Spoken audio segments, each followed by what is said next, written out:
So this is a special message to Elon Musk about an out-of-the-box solution for AGI regulation. And I don't know how to reach you, Elon, directly, so I'm making this video addressed to you in hopes that an appropriate member of your staff will find it and bring it to your attention. And I'll also message you on Twitter and let you know that I'm putting this up on YouTube. I'm putting the content of what I want to share with you into a PowerPoint as a script for this video so that I make sure that I cover the basics of what I want you to know about a new approach to AGI regulation. My name is Tom Stone, and I've been working in an emerging field called human software engineering for 30 years. What I've discovered is that there is a hidden body of code in everyone's inner human software operating system that is the cause of virtually every problem in human life. I've also had the good fortune to learn how to debug and upgrade the source of this problem that is a kind of human antivirus software. Fortunately, it's simple and systematic, and anyone who wants to can learn it.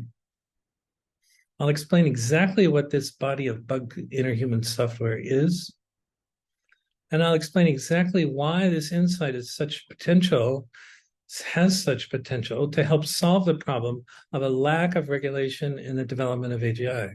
I'll also explain a systematic method of how we can debug and upgrade this body of bugged code to minimize dangers associated with AGI development. When we think about the dangers of AGI development, the main thing that gets most frequently expressed is the fear that AGI robots might do something like harm or kill human beings. Why do we have such fears? The reason that we have these fears is that these are exactly the kinds of fears that are hidden in the operating systems of everyone. At the current time in history, the most important people who have a large body of these hidden bugs in their inner human software operating system are AGI programmers. It's not that they have more of these bugs than other people. It is that there's a high probability that these bugs can influence the development of AGI code. There's a potential for AGI robots to inherit aspects of this bug code in human software. Part of the problem is that the programmers don't know that they have this issue. They don't know that they don't know. It is like inadvertently sending a computer virus to someone in an email without realizing that it is happening. People have not known about this hidden body of bugged code because of something that happens to everyone during their pre-verbal development. It's simple and very common. When we're very young, before we develop the ability to communicate through language, we have many experiences of being emotionally overwhelmed.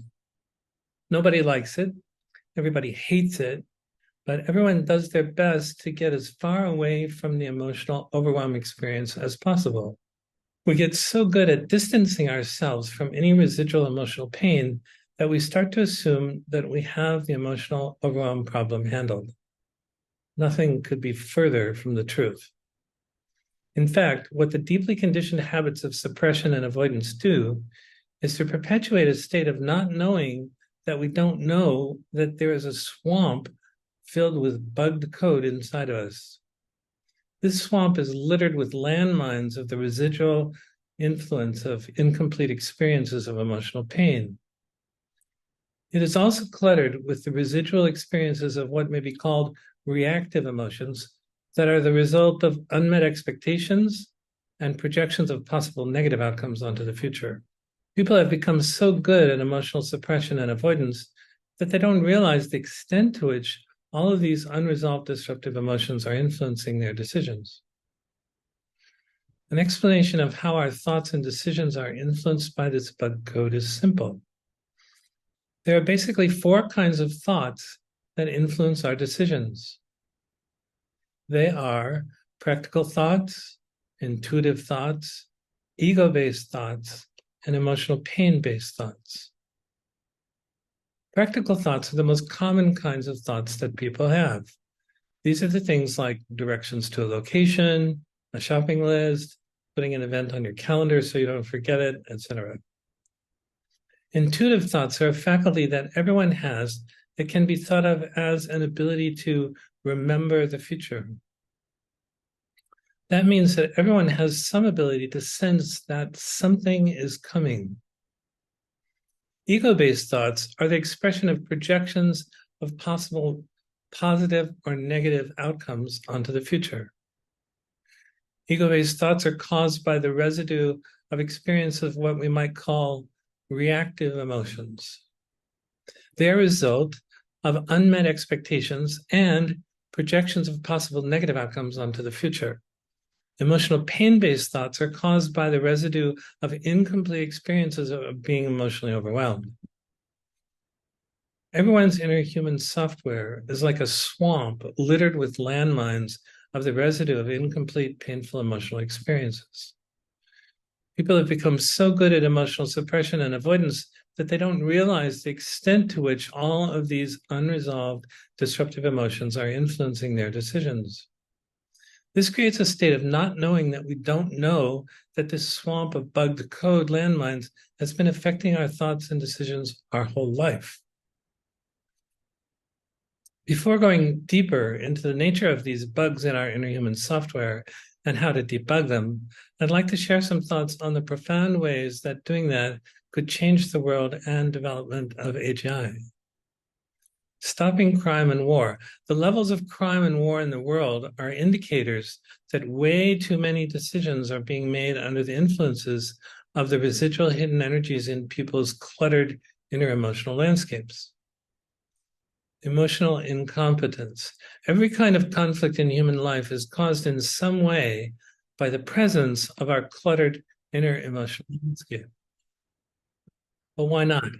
As we become a multi-planetary species, to have people who go to a new planet go through a process of debugging and upgrading their inner human software, either before they go or on the trip there, could produce extraordinary positive consequences.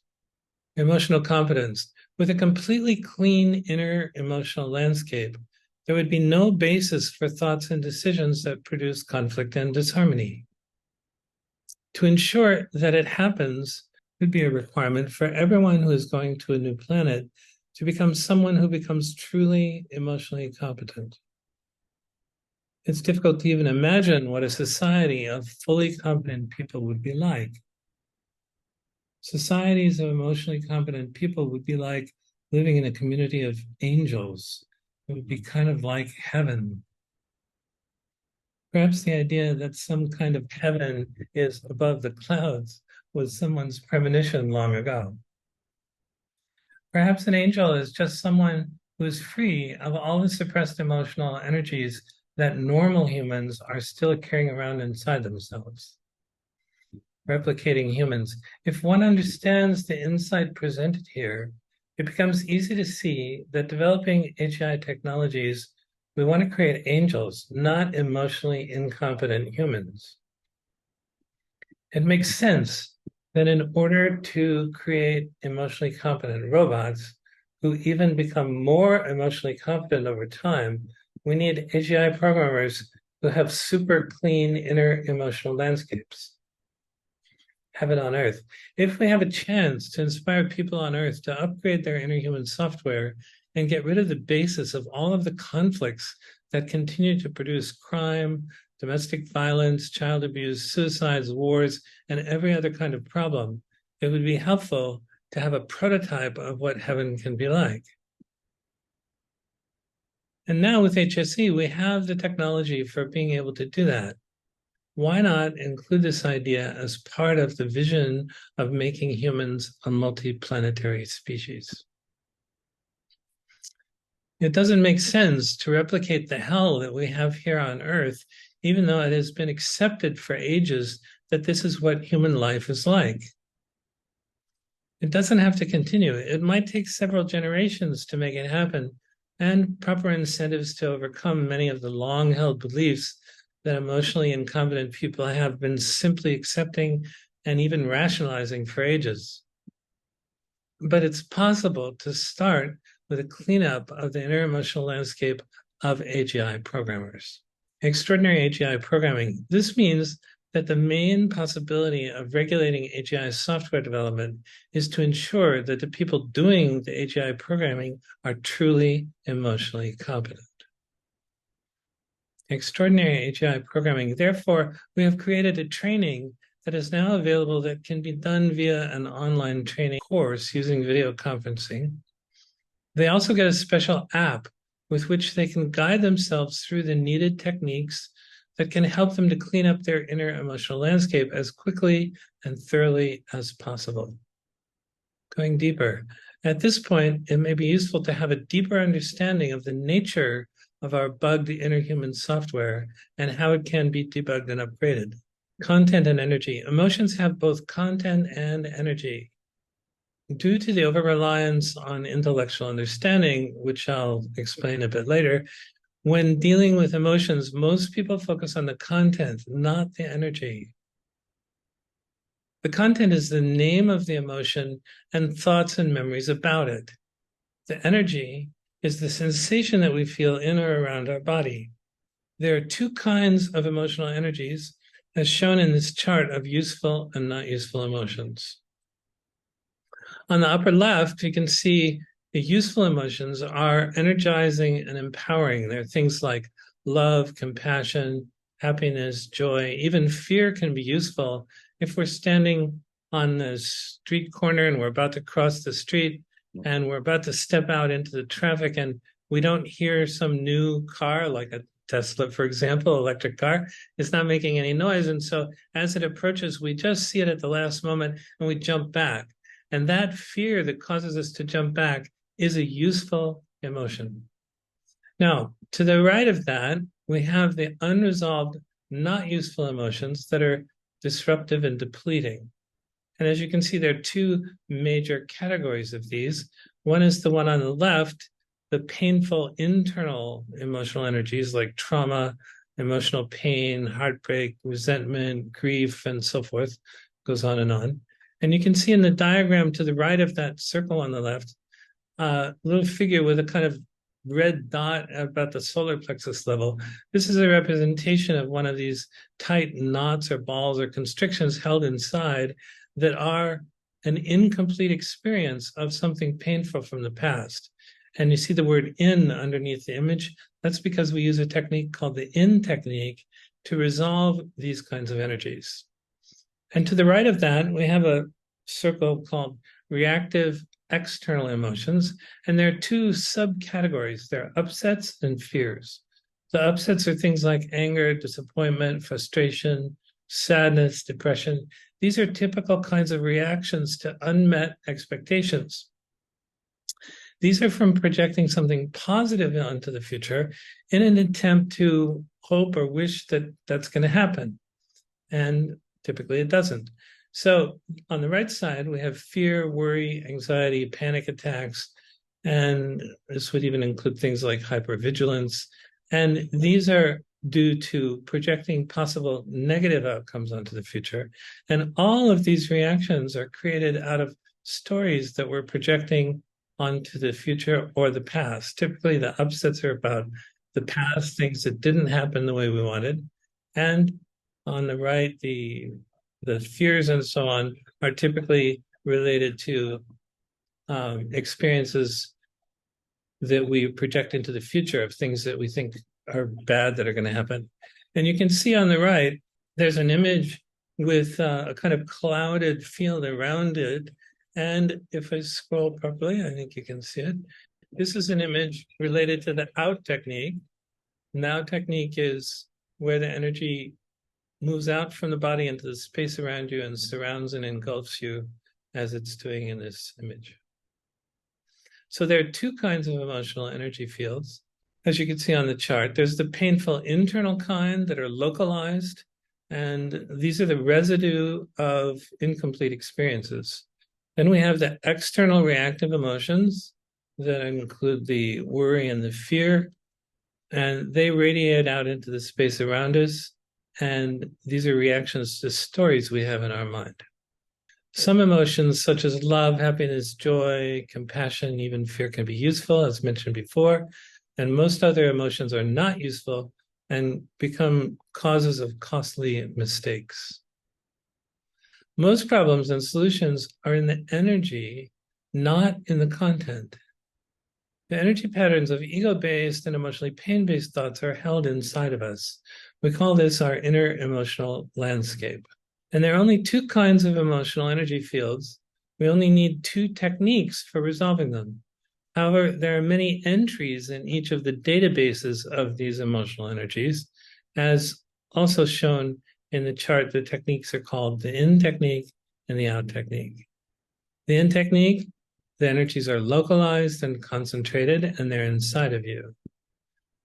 The out technique energies are diffused. They feel like a cloud or aura of energy, and they surround and engulf you, and you're inside the energy field. The following set of insights are the result of years of research looking for the answers to the question, what are the deepest causes of problems in human life? So this is the 12 causes of problems in human life, and it's a set of conditionings. You'll see there are 3 overlapping ovals in the center. The one on the left is called attachment. The one on the right is called longing. And the one at the bottom is called suppression and avoidance. These 3 central causes are the most fundamental ones. These 3 appear to be caused by becoming identified with the 3 aspects of every human experience, which are the knower, the known, and the process of knowing. This one, suppression and avoidance, is the primary cause of the development of our bugged inner human software environment. The conditioning causes the accumulation of incomplete experiences of emotional pain. This is suppression and avoidance.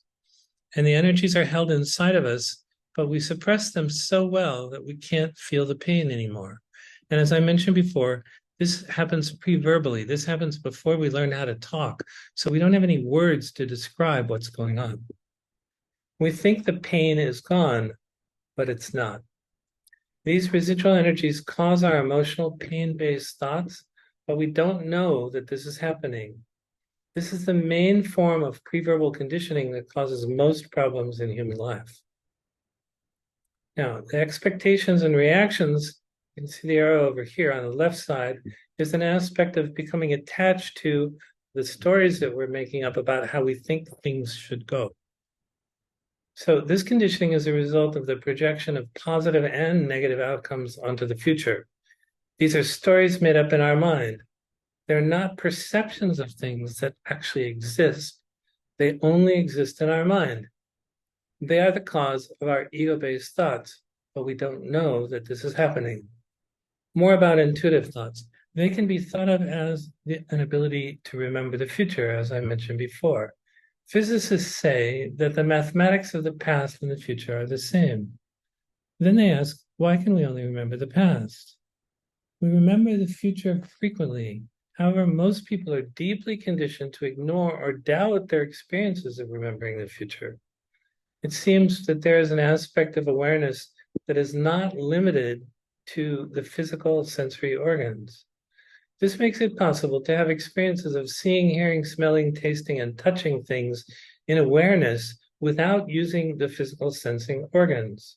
An example of this is silent reading. In ancient times, people read out loud to get the meaning of what they were reading.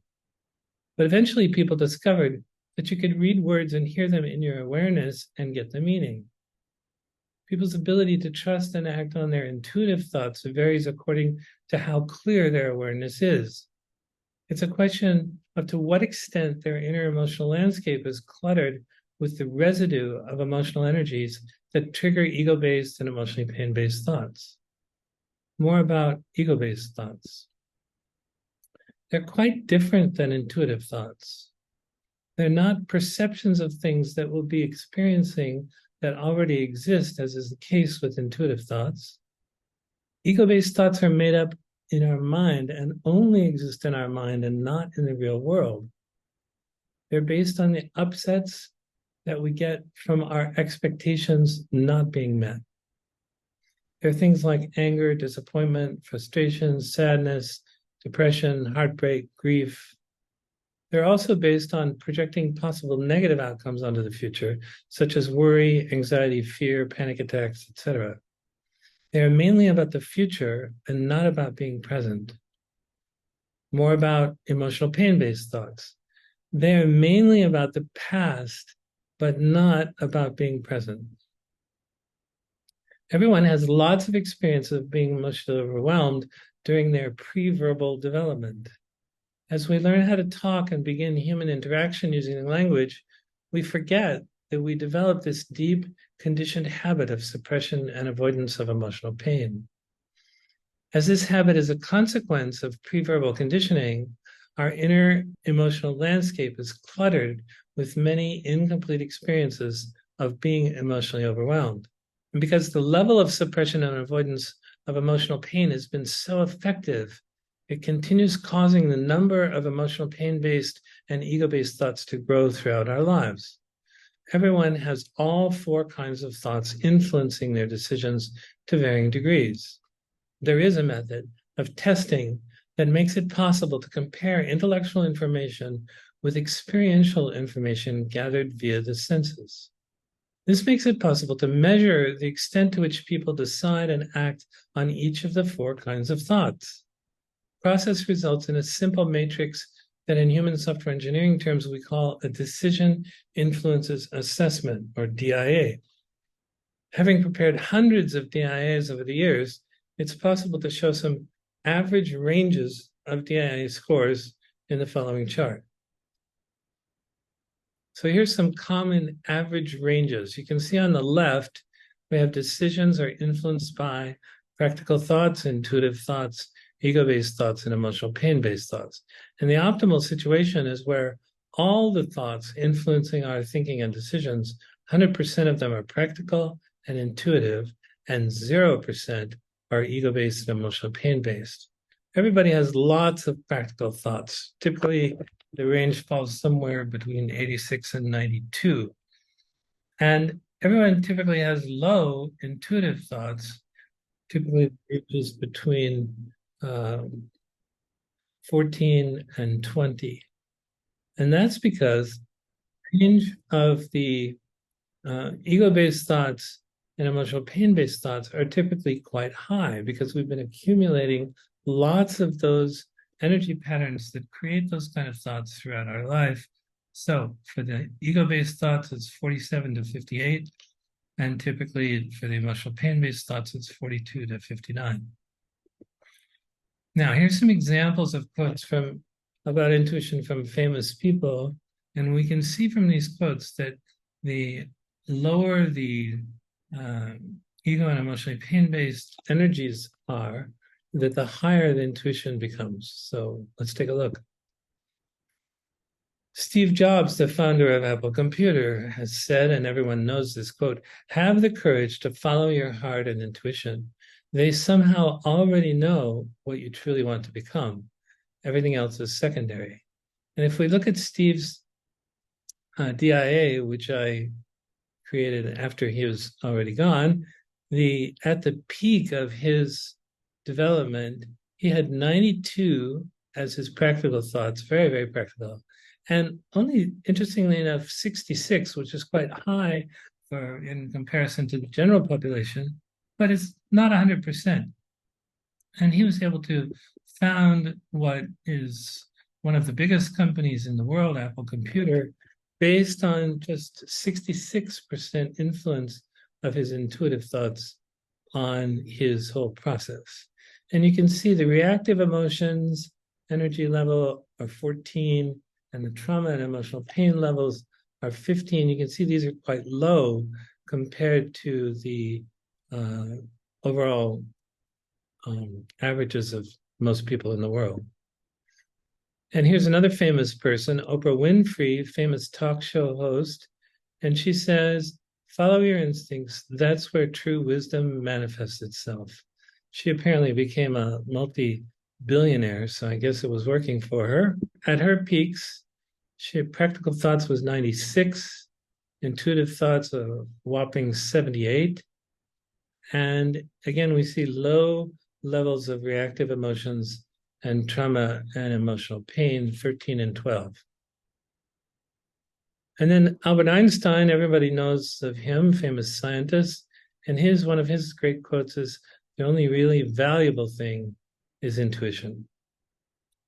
And at his peaks, he was 97% practical, 85% intuitive. That's the highest one I've ever seen. And 6% reactive emotions, 12% trauma and emotional pain. These quotes from these famous people make it clear that they somehow know or knew how to trust and act on their intuition much more than most common people.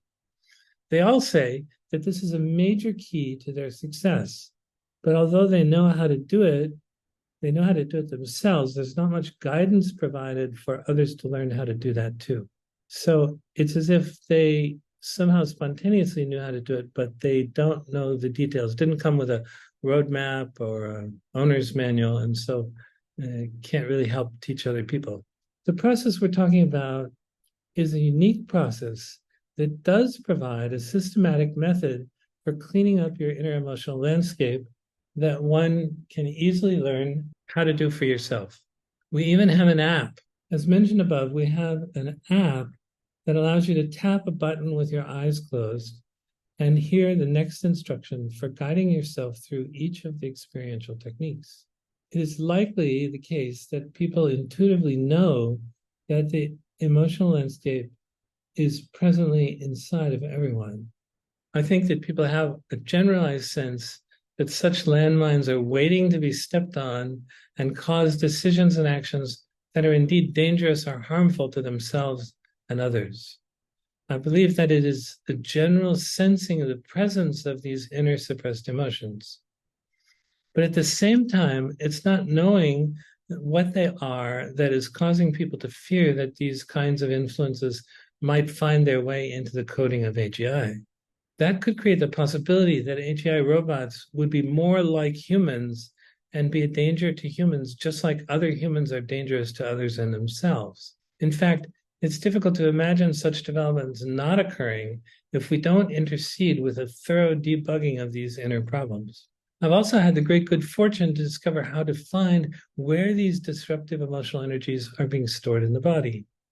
I also have a simple experiential set of techniques for beginning to be able to resolve these disruptive emotional energies. This makes it possible to avoid triggering dangerous decisions and actions either for humans or from AGI technologies that we create.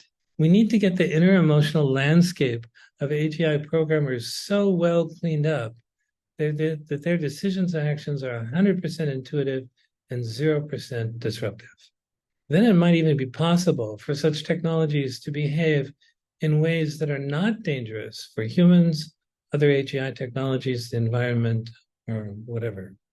This makes it possible to avoid triggering dangerous decisions and actions either from humans or from AGI technologies that we create. It seems to me that we can only get positive outcomes from code that is free of these disruptive emotional energies. Basically, we can think of this as enlightened software. So getting the most out of this, in addition to the value of debugging and upgrading the inner human software of everyone working on AGI, it also makes sense to upgrade the emotional competence of everyone in all of your companies. Think of it like this. Imagine for a moment that someone found out that there were bugs in the operating system of every computer at your companies. These operating system bugs were undermining everyone's productivity. If this came to light, you would have the IT people all over this in a heartbeat to upgrade all of those computers with new, clean operating systems. It's basically like this with the inner human software operating system of everyone in all of your companies, as this is true for everyone in the world. No one seems to escape this deep conditioning of suppression and avoidance. Having everyone in your companies go through a simple process of learning how to make the suppressed emotional energies conscious and then resolve them with the simple techniques would be an ideal situation. Once they have this training, they can continue using the app until they get so familiar with doing the techniques, they don't need to use the app anymore. As the number of emotional landmines decreases more and more, all decisions and actions will become more harmonious and productive. More and more decisions will be coming from intuition instead of ego or emotional pain-based thoughts.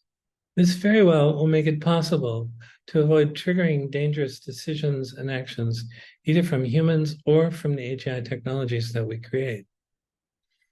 The main purpose of this video is simply to let you know about this pre-verbal conditioning. The proper handling of this could be the primary way to avoid creating destructive AGI technologies. It's now possible to find and eliminate all of the accumulated disruptive emotions that are causing the harmful and dangerous decisions and actions we see in humans.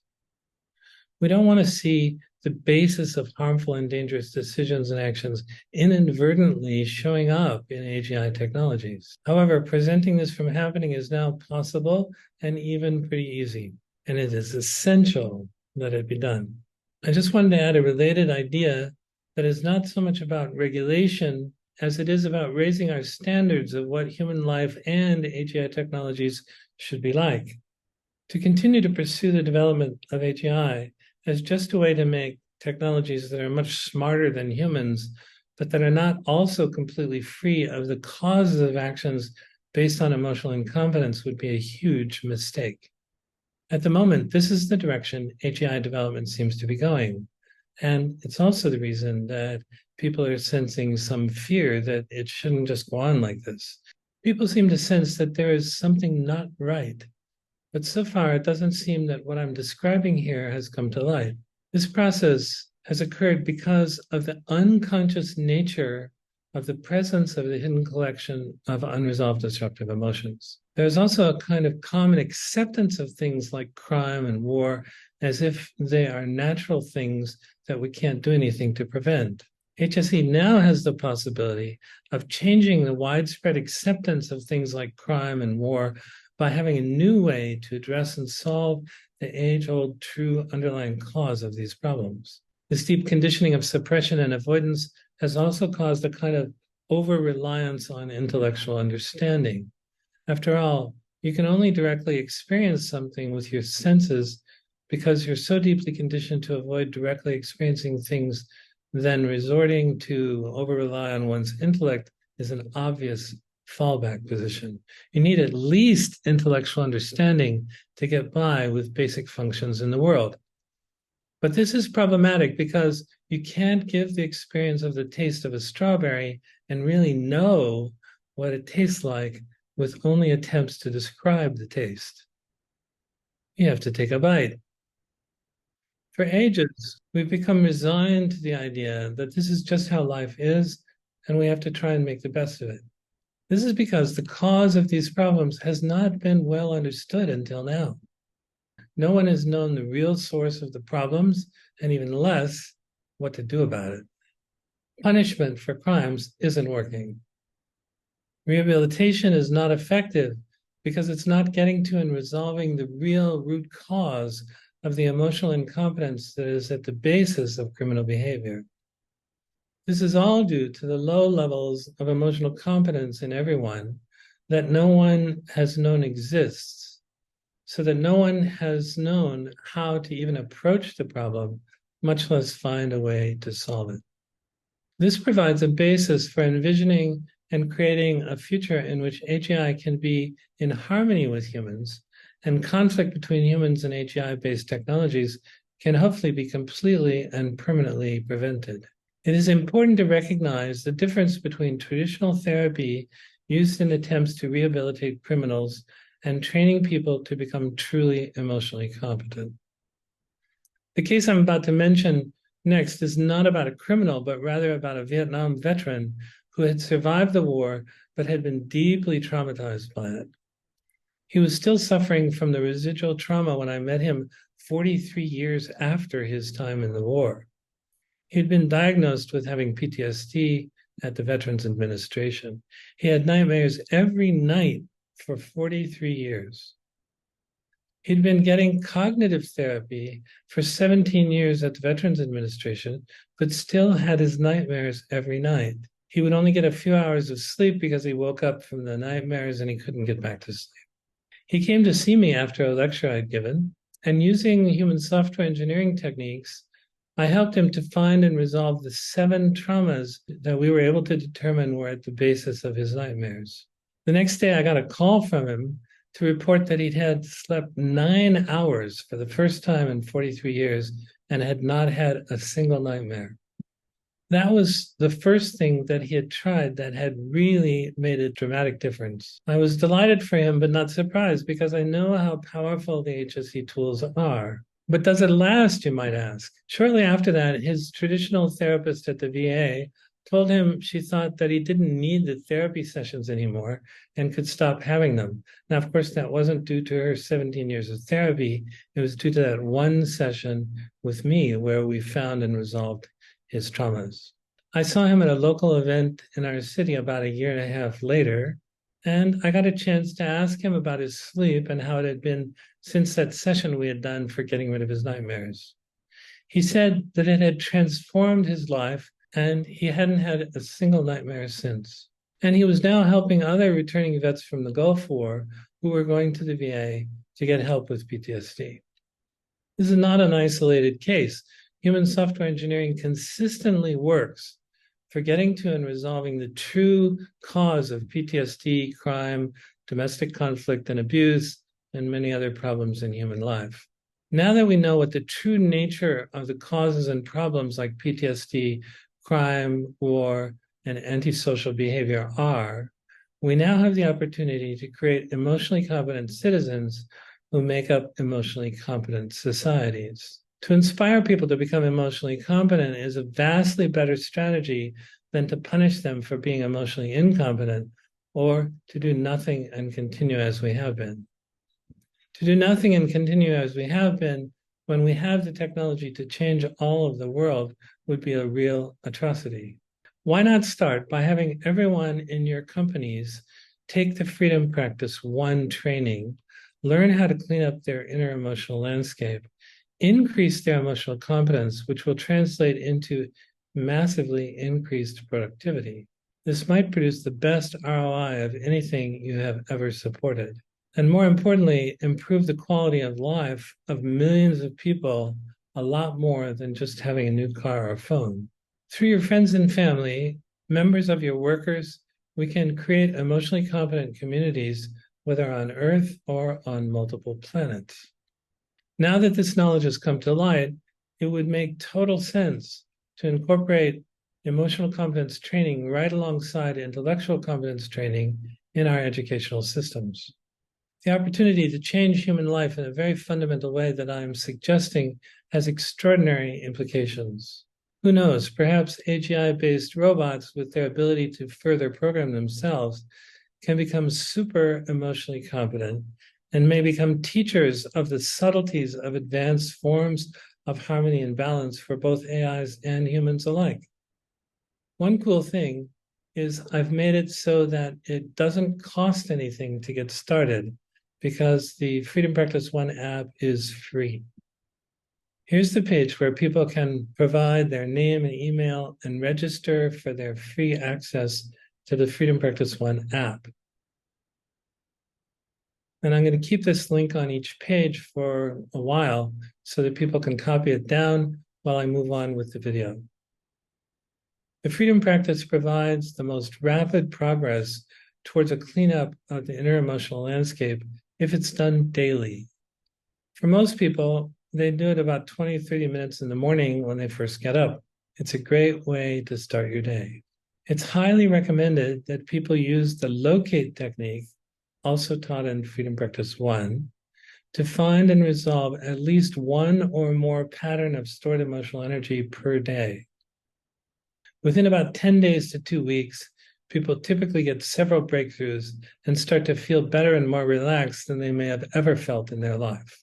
We are also setting up a forum everyone can join to ask questions, share experiences, and see other people's questions and the answers from our mentors who are monitoring the forum. The forum is there because people are going to be experiencing things that they very likely have never experienced before.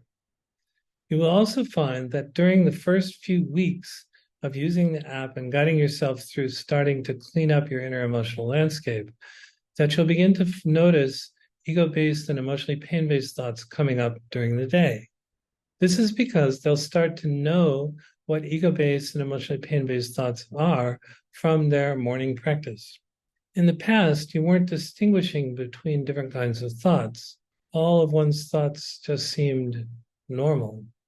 But now one starts to notice that ego-based and emotionally pain-based thoughts, you start to notice those as they show up.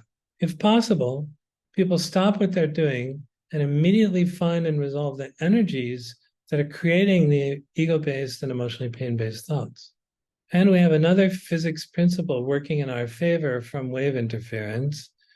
We don't have to get everyone on the planet to individually become emotionally competent. You must be familiar with the phenomena in coherent states called a phase transition. In this principle, behind how lasers, superconductivity, superfluidity, and other coherent states are created, by lowering entropy, it only takes the square root of 1% of a population to become coherent, and the whole system goes through a phase transition and becomes coherent. The entropy in this case is the energy of these unresolved disruptive emotions people are holding inside. Now that this knowledge has come to light, it would make total sense to incorporate emotional competence training right alongside intellectual competence training in our education systems. The opportunity to change human life in a very fundamental way that I am suggesting has extraordinary implications. It's kind of hard to imagine how good things could get. Well, that's it. That's all the insights, tools, and techniques to make it happen. And I hope this reaches you, and I hope to hear from you or someone you assign to look into the possibilities of next steps. So I invite you to help me create an emotionally competent planet, or planets, as the case may be. I hope that this reaches you, and I hope to hear from you or someone you assign to look into the possibilities of next steps. Respectfully, Tom Stone.